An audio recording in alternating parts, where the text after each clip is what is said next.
Com'è andata? Beh, penso bene, le tracce non erano difficilissime, è stata fattibile e insomma comunque in italiano me la cavo, quindi spero abbastanza bene. Che tracce hai scelto?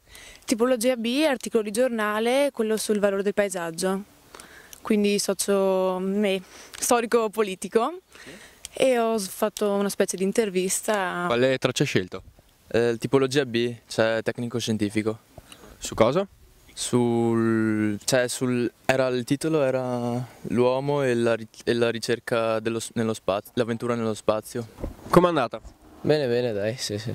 Tutto bene, sì. Sì, non era una traccia complicata alla fine. E questo pomeriggio cosa fai? Ti riposi, studi? Studio. Oggi pomeriggio cosa fai? Ti riposi, studi?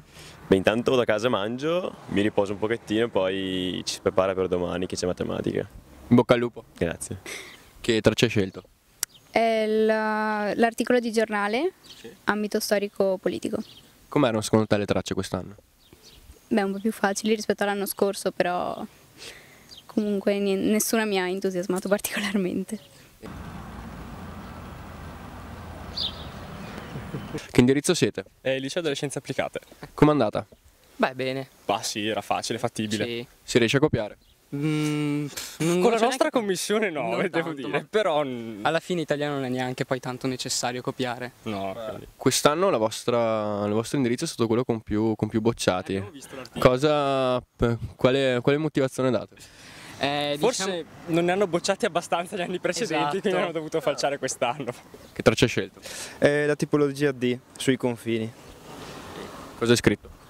Ho scritto un po' della statua attuale dei confini, parlando del muro di Berlino, della striscia di Gaza e basta, ho girato su questi due aspetti. Pronto per domani? Sì, dai.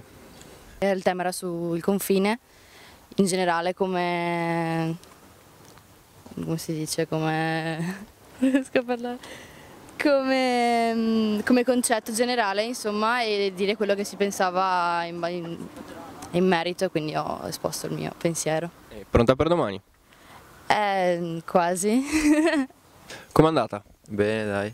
Che traccia hai scelto? Tecnico-scientifico, saggio breve. E com'erano le tracce quest'anno?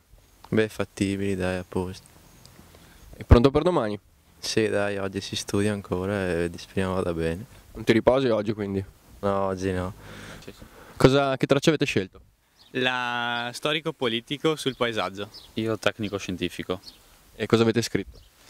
Ma solite cose che bisogna salvaguardare il paesaggio. E si riesce a copiare? Quello no, Controllano, girano abbastanza. Sì. Ma oggi non serve io. Pronti per domani invece? Insomma, speriamo venga fuori Speriamo sia facile. facile, sì. E com'è andata? Bene, dai, sì, non mi lamento. Speravo meglio, però sì, dai, non Come meglio? male. Speravo in tracce migliori, sì. E per domani sei pronta? No. Pronto alla seconda prova per domani? Riuscirai a copiare? Beh, ma non serve copiare domani. È lunedì che mi preoccupa di più. In bocca al lupo. Grazie mille. Uno su 1000